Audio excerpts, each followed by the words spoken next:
So thank you for joining us. Well, thanks for inviting me, you guys. I'm glad to be here.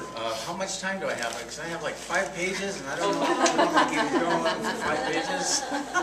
Hour and 45 minutes. I have Well, you don't have an hour. No, not that much time. How much time do you need? Would you Well, like let's see, when I practiced this today, it took close to an hour, but I can speed it up a little bit. I just have a lot of information. So, I'll do it in an hour. yeah? Yeah, Okay. I Now, mean, we that want to doesn't make sure include... that there's time for questions, and I think, you know, oftentimes if questions come up as you're going, and Yeah. that's not going to interrupt you. No, that should be okay. That's my little checkoff list. If I get confused, I'll hopefully find the places. Okay. Where was I?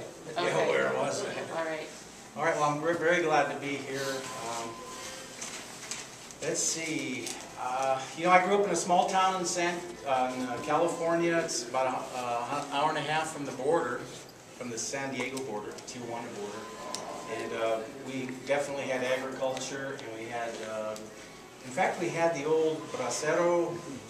There was a place at the Bracero estate when that program was on, a little community. They're just small buildings. And, I remember that. A lot of Hispanics in our schools. And then my other experience, my dad used to take us to Ensenada to go fishing, and of course we loved that. And then of course we'd buy fireworks and firecrackers and bring them back, and we really loved those, my brother and I.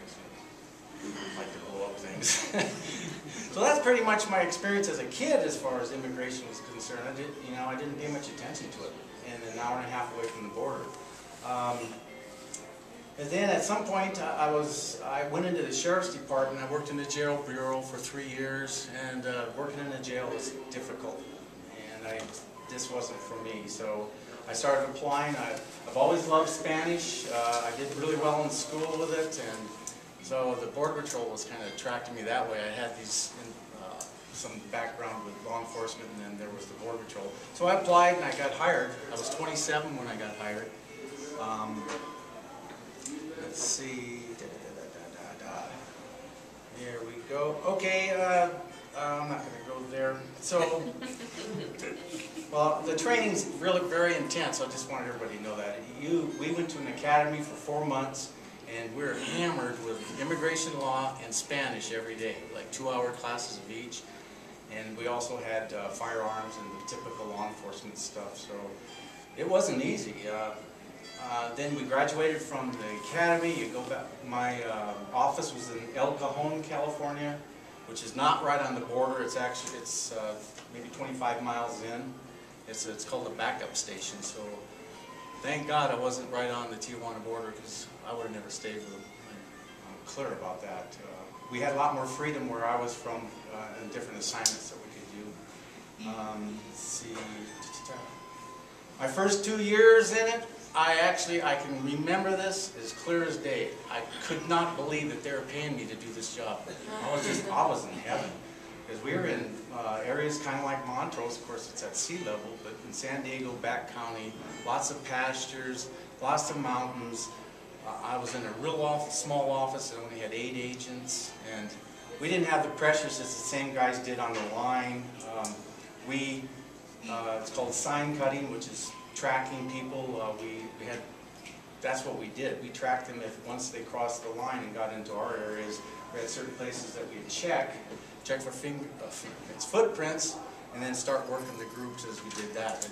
It was pretty low key, and again, I couldn't believe they were paying me to do this.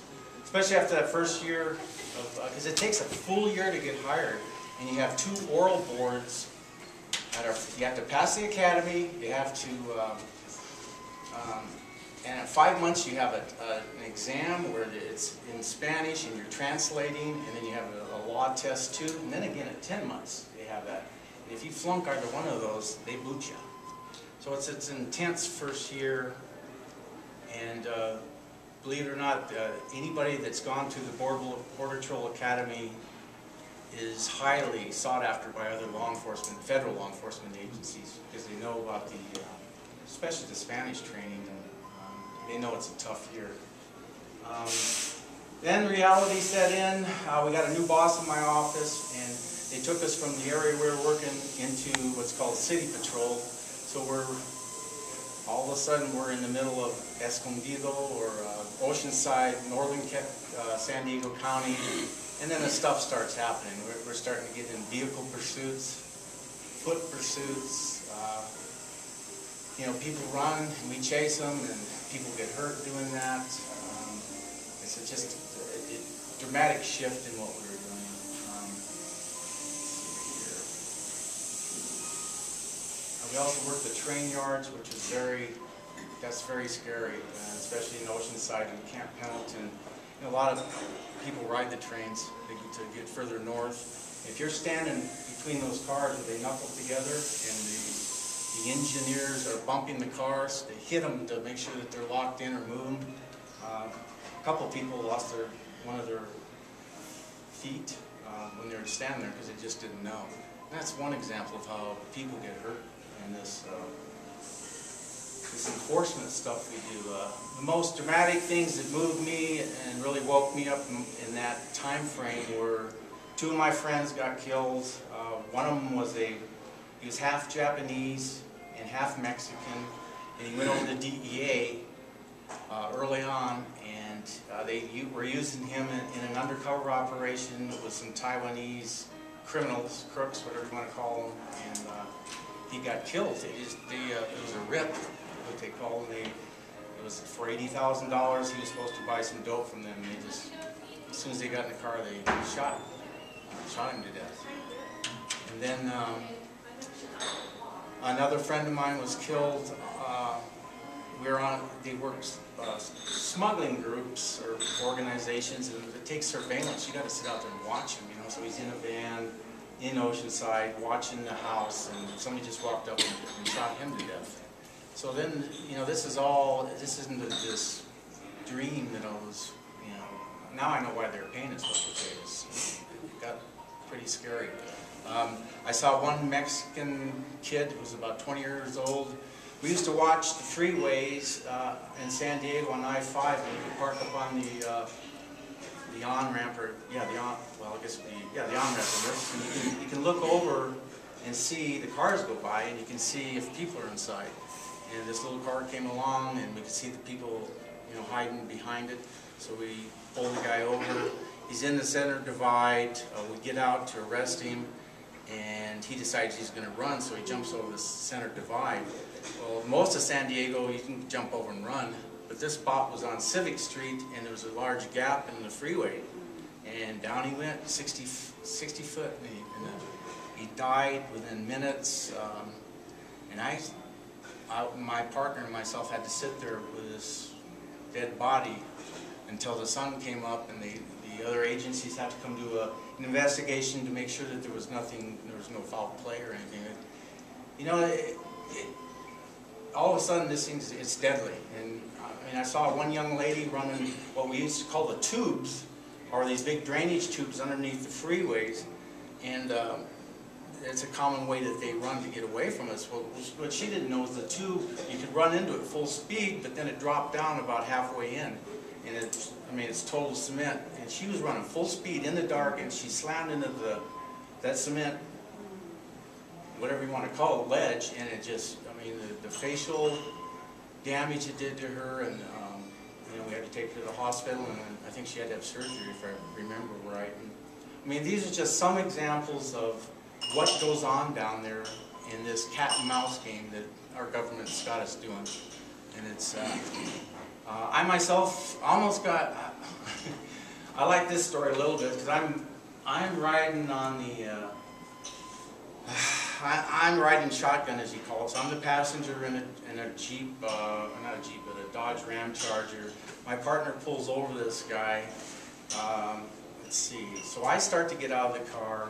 The guy stops, and then he takes off. So the chase is on, but I'm caught in like no man's land. I'm stepping out of the car, my hands on the door and my hands on the frame, and he guns it. So I'm just like, oh God, what are you doing? You know, and he keeps accelerating, and I can't hold on. Eventually, I let go, and I go down. Luckily, with my belt and stuff on, I hit my walkie-talkie. I mean, I got a really big raspberry in my leg. But luckily, I turned because it was pavement. I turned and I hit back here, and then I just landed on my feet, and I just, oh God, am I glad I'm alive? Because I could have hit my head and just been it for me.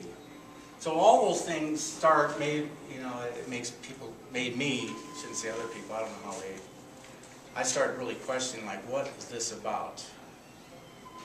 You know, is this, especially in an area like San Diego, and we're working in North County, we see the same people all the time. The workers that are on the side of the street waiting for day labor, somebody to come pick them up, same people. We catch them, they say, hasta mañana, and we'll say, hasta mañana, and maybe not mañana, but the day after mañana, they're back. You know, we didn't have the resources to stop people from coming through. And it became clear to me after 2 or 3 years and starting to see stuff like this that it was by design. You know, we weren't supposed to catch everybody. Another example of that, one of the best examples is the I-5 checkpoint at San Clemente. It's that used checkpoint across the freeway, so the cars are going through. They're up all the time, except they started shutting it down on Sunday nights. And regularly they would close it down Sunday nights at about 5 o'clock. And it just drove me nuts. I said, what is our own organization doing shutting that checkpoint down when every smuggler from here to Tijuana knows that that's when it goes down? And people, drugs, everything. That's when it started moving through. And it was, I know it looks like it's crazy, but you know the reason why? It was because of the public complaining because of the backup of traffic on Sundays. Is it funny or isn't it? You know, I mean, we couldn't believe it. So the traffic backs up so far, it almost backs up to Oceanside, 17 miles. And, you know, you have to slow it down to check the cars, and they start complaining, you know, I got to get home, I got to go to work tomorrow, whatever their complaints were. And our stupid agency, you know, things like that drove me nuts. Every once in a while, maybe like twice a year, the management would throw this big surprise attack. We're going to have a special operations at San Clemente Border Patrol.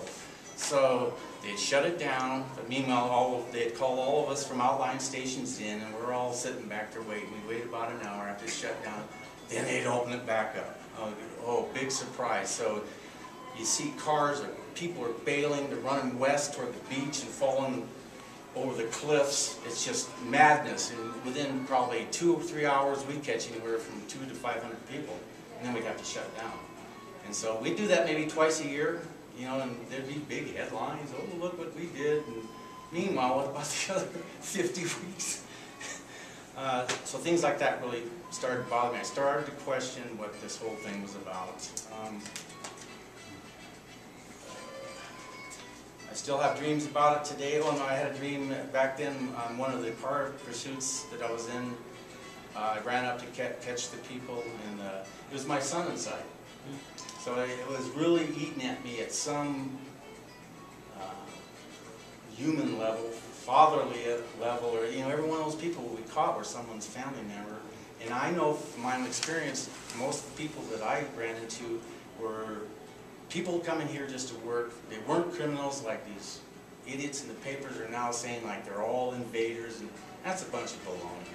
You know, and I'm not saying that there aren't criminals that do come across, because there are, and I have no use for them.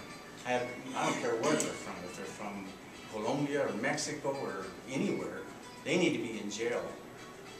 The problem is that there are a lot of people that come in that are just coming here to work, and I'll go into that a little further.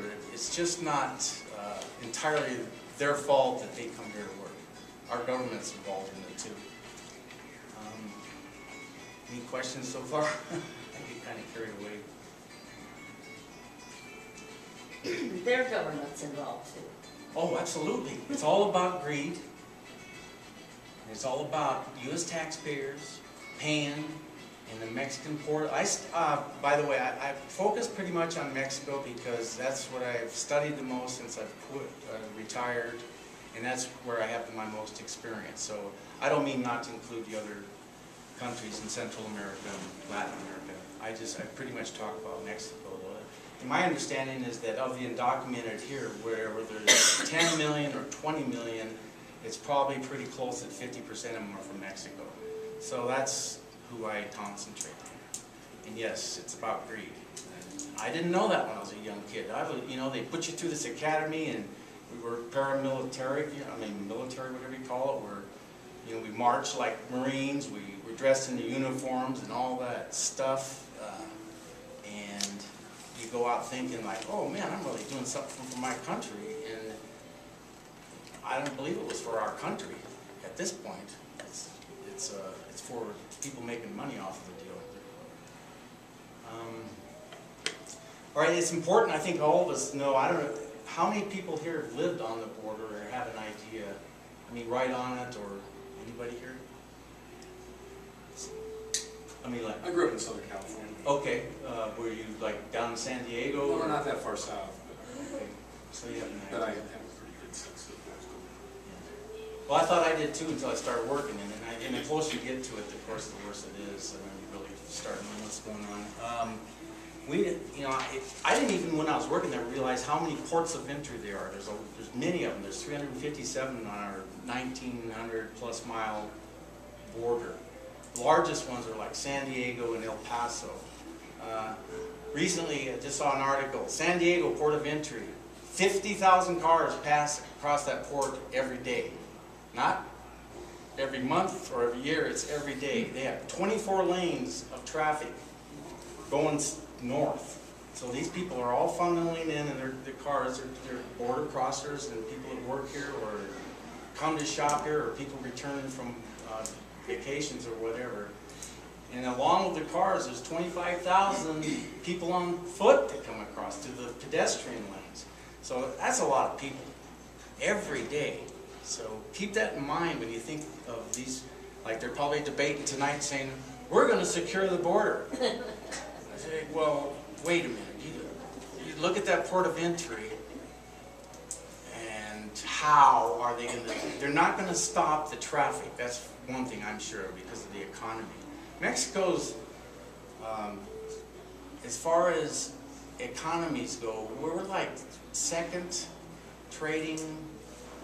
They're like one of three in oil with us, so it's either Saudi Arabia or Canada. Hillary Clinton just recently published an article saying $1 billion a day in trade between the border. So we're talking lots of money, lots of people, and don't forget the cultural aspect of it, that the families that are on both sides. It's, I think this, when they say secure the border, I don't think they know what they're talking about. I don't know what they're talking about. You know, yeah, I mean, you can put fences. Well, fences are kind of good. I mean, they work well at the port of entries. They're very well fortified. That's where the most people are. But you can go out in the boonies, and did you ever see that tape of the college girls getting over the fence? They timed it. It took them 18 seconds. They're just out in the middle of nowhere. Hey, that's time to climb right up and over it. So it's not gonna. It'll slow people down, but you know, you're not gonna stop hungry people from coming here. Well, even in downtown Nogales, there's ladders up against the fence. Yeah. I mean, Yeah.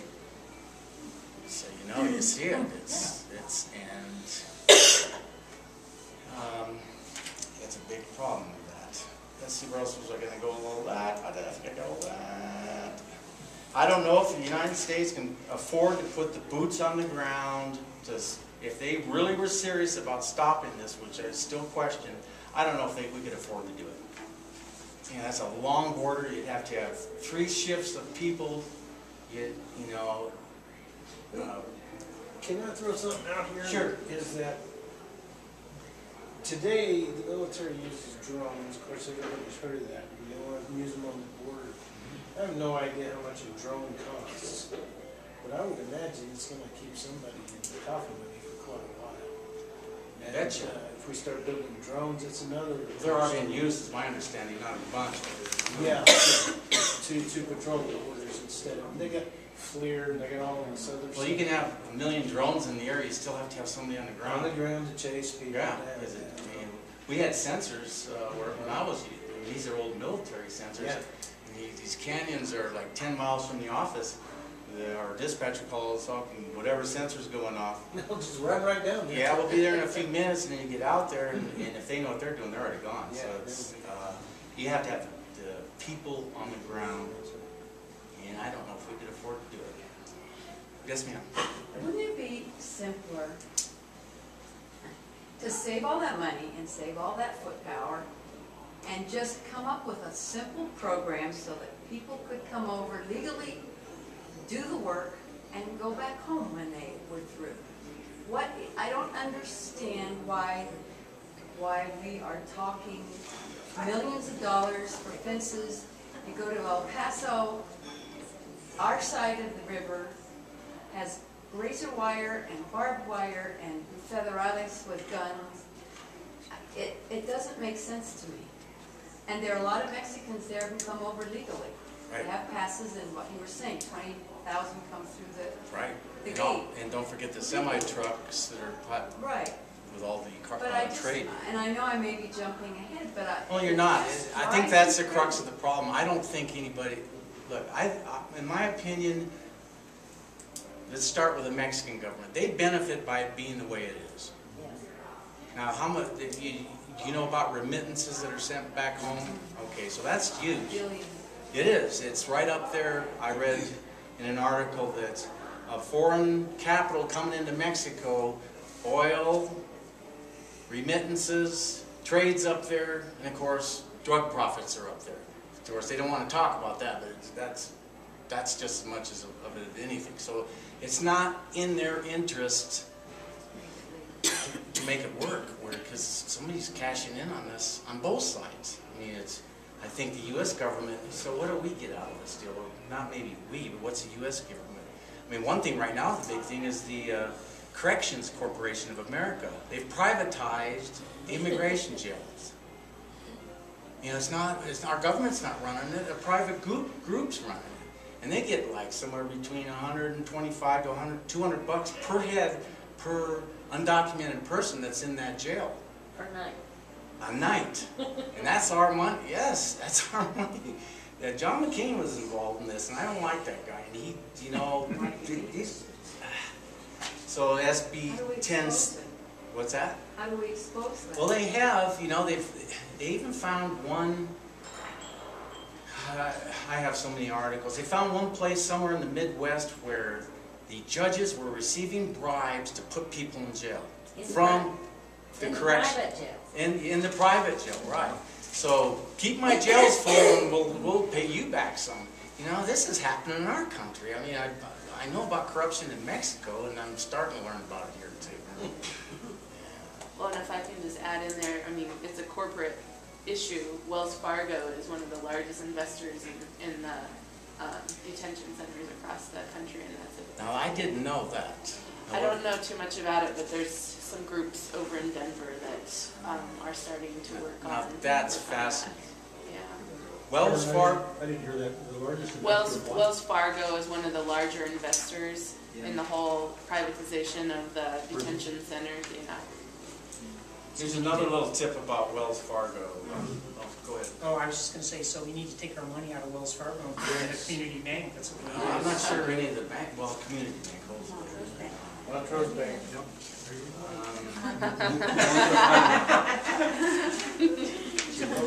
I have a little side note on Wells Fargo. Now, see, was it Wachovia first, bought out by Wells Fargo? Is that the way it went? Yeah, I think that's right. Where is it? Ricardo is saying that I will start opening new accounts right now. She works in Montes Oh, really? She's a very friendly teller. So sign up for an account. The point I was going to make about Wachovia, bought out by Wells Fargo, there's a fellow by the name of Professor James Petras, Petras, who I love what he writes, and not many people do, especially people that have something to lose out of this whole deal. He writes, it's of his opinion that when our banks failed, one of the things that kept them afloat, not just Wachovia or Wells Fargo, but all of them, was laundering Mexican drug cartel money. And the one that got caught that I know of, it's actually out of, there's an article in the, it's a British paper, and he's quoted that too. Oh, here, no, that's not it. Wachovia, here it is. Wachovia Bank, now owned by Wells Fargo, laundered $378.3 billion between May 1, 2004 and May 31, 2007. Oh, it's from The Guardian. And this James Petra says every major bank in the United States has served as an active financial partner of the murderous drug cartels, including Bank of America, Citibank, JP Morgan, as well as overseas banks out of New York, Miami, Los Angeles, as well as London.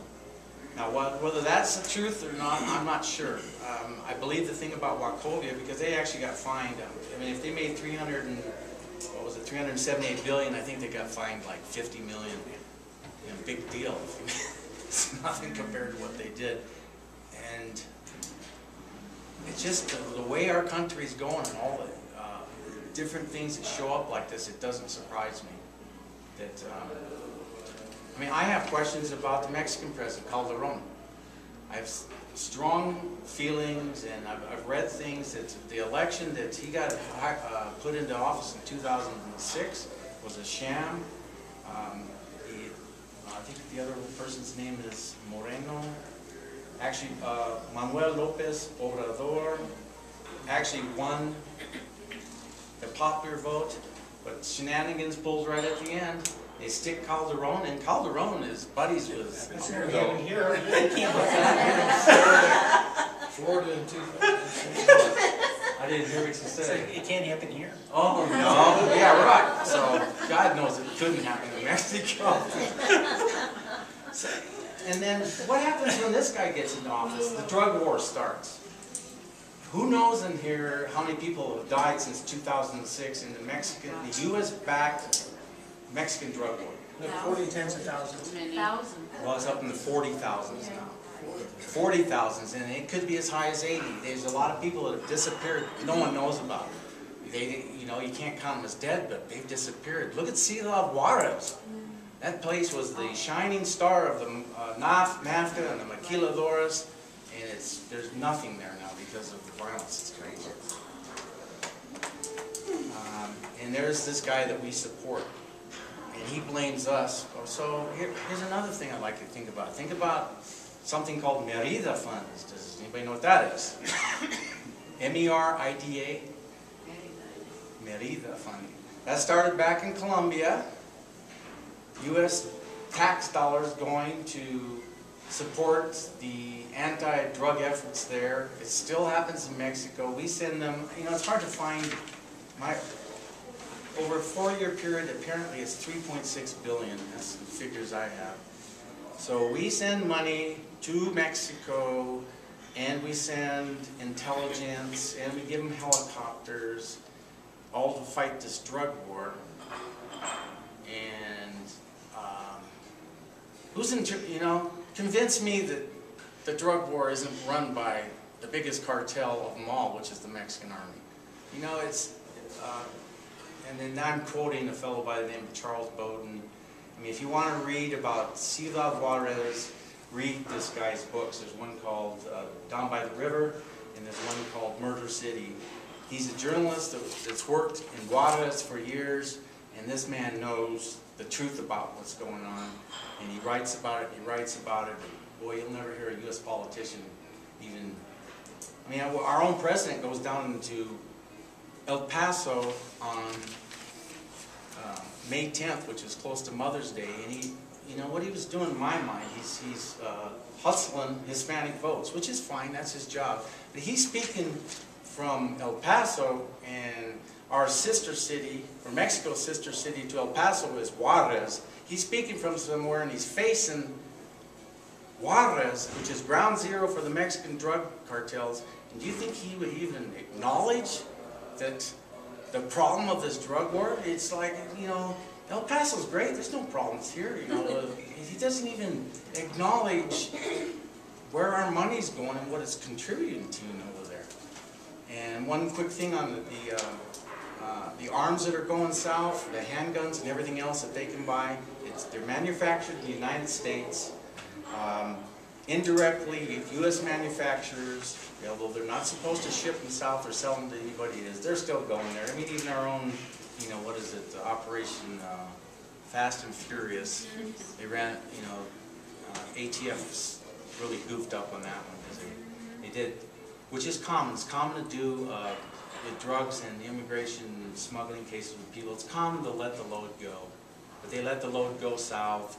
It was some type of automatic weapons. They lost them, and it ended up those weapons were used to kill one, Brian Terry, I think his name, or one agent. They found the gun where he was killed on the border. So that, you know, the Obama administration with that one and his Eric Holder or whoever's in charge of the Justice Department, they're not going to get away from this one. That I know from when we did undercover operations, all this stuff is approved. We send it right up the line, and it goes to Washington. Undercover operations like either drug smuggling or gun smuggling, people smuggling, we can't do a case unless it's approved all the way up the line. So somebody in that office knew about it, and they lost the load, and they lost a bunch of guns that they're using to kill, have killed a couple of our agents with. So it's... There's probably a drop in the bucket in terms of the number of weapons that go from this country over there. Right. It's being used by the Tea Party. It's a big deal right now for them. And I went to Fox News and filled out one of their questions this morning. They said, "Do you think?" And I said, "No, I don't think you knew anything about it." Skew their statistics. I'm sure the president didn't know. There's somebody... No. I don't know if Holder knew, actually. I kind of suspect. Probably not. I mean, they're too high up. Someone, though, you know, someone... Secretary level. Yeah, well, Assistant. maybe not even that. There's some... Yeah. I know we had to send it to a special office within their office that handled these... Special operations. Yes. Yeah, so it's there. And they can try to hide... Well, I don't know if they're trying to hide Well, the it. more people that know about it, you know, well, obviously, potential for it working is people leaking. You know. But the point that drives me nuts is we're arming both sides. Our country is arming both sides of that war, and they're profiting from it. You're using our taxpayer dollars to the industrial military complex to send them the government, whatever, the Mexican government, whatever weapons and helicopters they get, and then our arms manufacturers are arming the other side. And they wonder why this thing will never end. I mean, there's just too much money in it. I think they're doing that in Pakistan too. Right. Yeah. Afghanistan. No, I Good think point.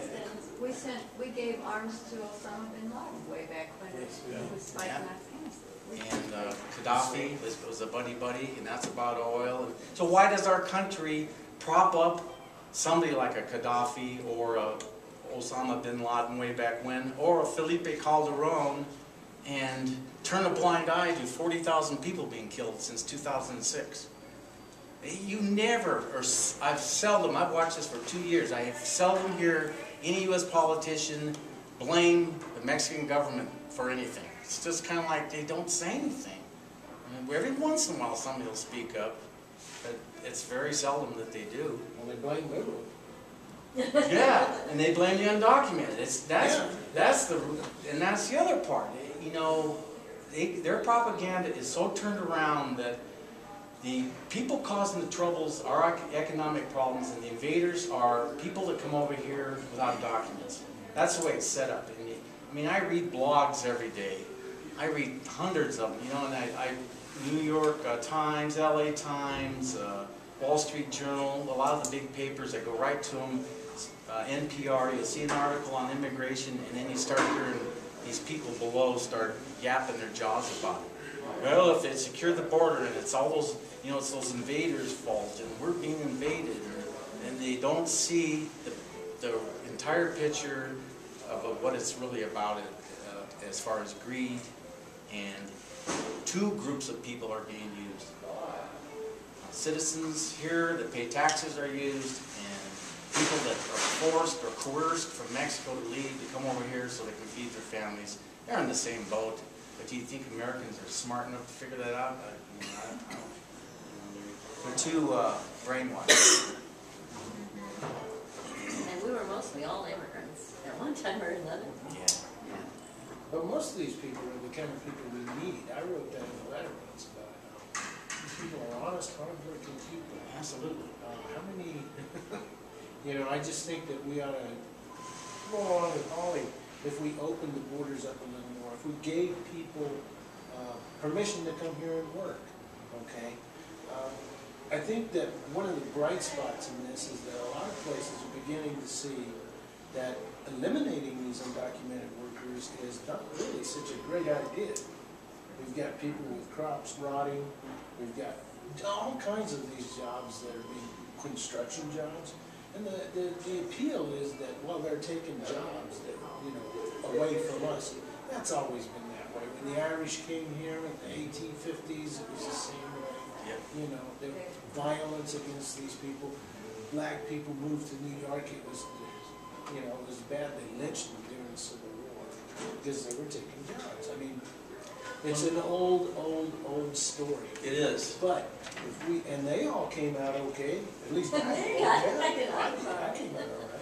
Well, I think the problem is, Dean, that they're, part of the problem is, you talk about big tobacco and big pharmaceuticals, and you can talk about big agriculture, and it's huge.